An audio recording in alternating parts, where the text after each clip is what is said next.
what the owner, Michael Heisley, envisioned ultimately was a guy like Allen Iverson being out there and available who could easily come in and score 20 to 30 points off their bench. And that's something they expressed to Allen Iverson. I don't think that he was really in tune to what they were saying. I think he thought his personality, his persona, his game could come in and take over, but it just didn't happen that way. On Friday, AI says, I'm not trying to figure out how to contribute to no team. I contribute to a team by just playing. That's it.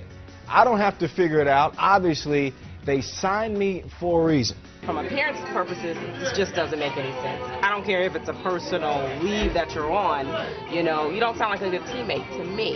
And it's because you can't start and you're, what, 35, 36? That's what it looks 34 like. years old. 34, 35. Well, as far as him going in knowing exactly everything that's on the table, According to the coach, there's no such thing as a starting five when you're talking about an Allen Iverson. You're talking about one of the greatest ball players that ever played the game. Hey, Allen, is your personality suited to handle exploding for 15 to 20 minutes for a team? The person that I am, even any coach or GM or any owner out there know I would be lying if I say that's what I would want to do. I mean, everybody knows who I am, my personality as far as a basketball player.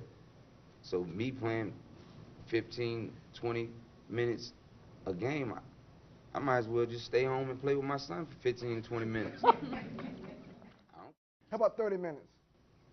I don't know, that ain't enough to me. Compromise. I would actually have a problem with that. Like I said, I want to go to a situation where I'm going to be happy. Me playing 30 minutes, I'm not going to be happy with that.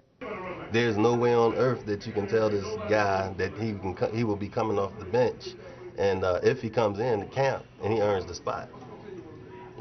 Every team that I played for, whether it was high school, college, professional, you were never penciled in as a starter. In your mind, you have the idea that you'll be starting, but the coach has to put it out there. Positions are open.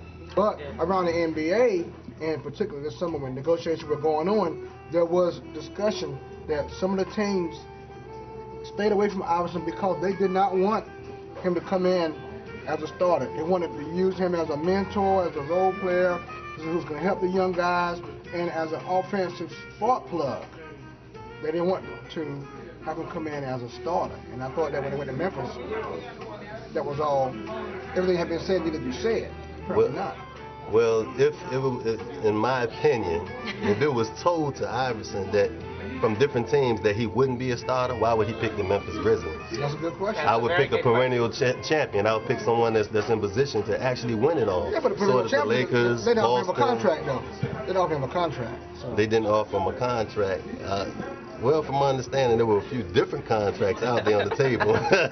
You know what? Not from the Lakers, though. How about that? Let's let that be the last word for now. Thank you, Kevin. You're welcome. There's a lot of great athletes that come from this area. They say some of the best athletic talent comes from this area. Mm-hmm.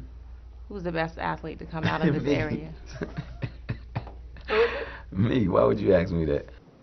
I do have a big ego.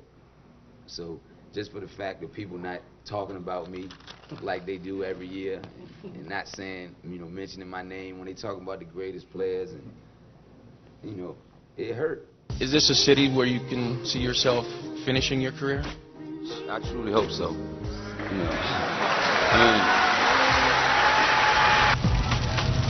When's the last man discovered you? They're really proud to come from this area.